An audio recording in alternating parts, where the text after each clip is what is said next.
Some may say that they just don't make them like they used to, and in the case of this pair of 1960 Yank tanks, they definitely don't.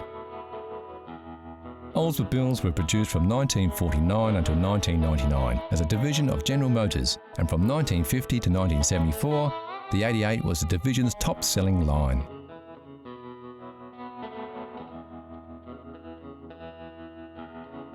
This is Yank 60, a 1960 Oldsmobile Dynamic 88 four-door sedan. It comes with a veranda roof. And this is Tank 60, also a 1960 Oldsmobile Dynamic 88, but this is the sportier two-door coupe. Both Yank and Tank are fourth-generation 88s and the pride and joy of father and son team John and Scott Clisby. I've had the Oldsmobile for probably 10 years now. Bought it locally. My father's was actually a 50th birthday present, so he's had his for about 10 years as well.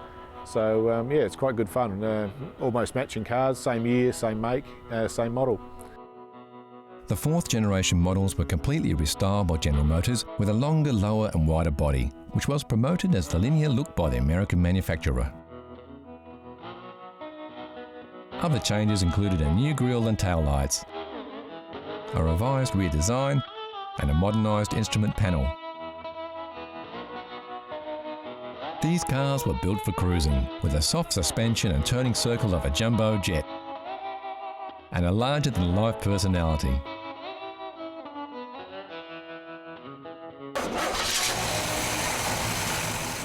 Under the hood, both these beauties are powered by the same 371 cubic inch rocket V8 that was carried over from the 57-58 models and came as standard on all Dynamic 88s of the year.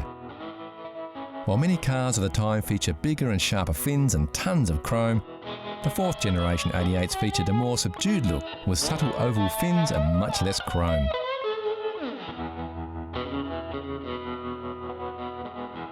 Yet both these cars, with their sharp 60s stylings, still make their own undeniable statement to the world. Yeah, probably if you're looking to buy one today, you're probably looking around $20,000 to buy one. As far as worldwide production figures, I think they only made around the 50,000–60,000 for the year. So again, it's not a huge volume, but yeah, a few of them have still survived and a few are still going.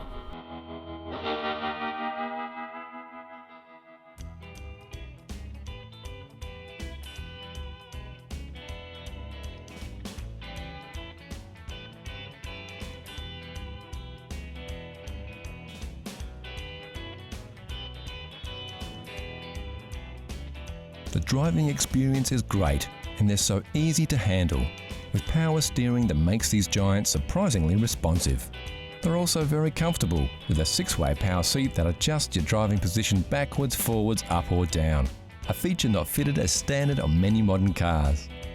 For a 1960 car, it's got power seats. It's a pillarless car, which means you can wind down the windows and have no door pillars. They come with an electronic eye, which is a headlight sensor gadget, gizmo from the 60s. And yeah, it's a large V8, automatic, very comfy to ride around in, very drivable car.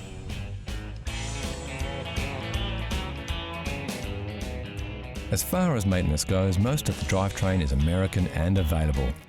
Body parts are a bit harder to find, and you'll need to source those from the States if you have to. Of course, these parts are getting harder to find even in the US, as stock thins out after half a century of bumps and dings.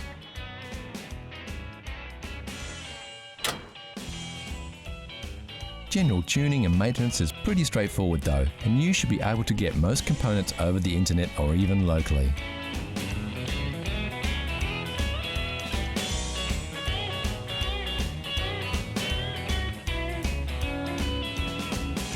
The great thing about owning any classic car is that the running costs are about the same as a new car. Yep, they sure don't make them like they used to, but at least, with a few classics still doing the rounds, the good news is that they don't have to. So what does Scott think is the best thing about being the owner of an Oldsmobile Dynamic 88? Oh, it's just a cool car to cruise around in. You know, you get lots of looks, people always stopping, asking questions about it, and yeah, it was just a classic car that you know, if I look after it, it's one of the few cars I'll actually appreciate over time and become more and more collectible.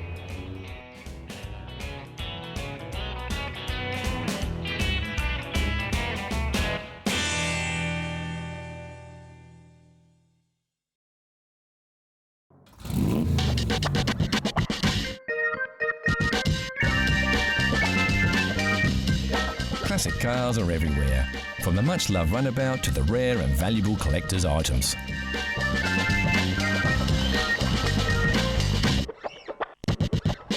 One thing we all agree, there's nothing better than a classic, like this stunning Jaguar sports car that was once owned by Hollywood tough guy Steve McQueen, or this Rover P6, voted the very first European Car of the Year.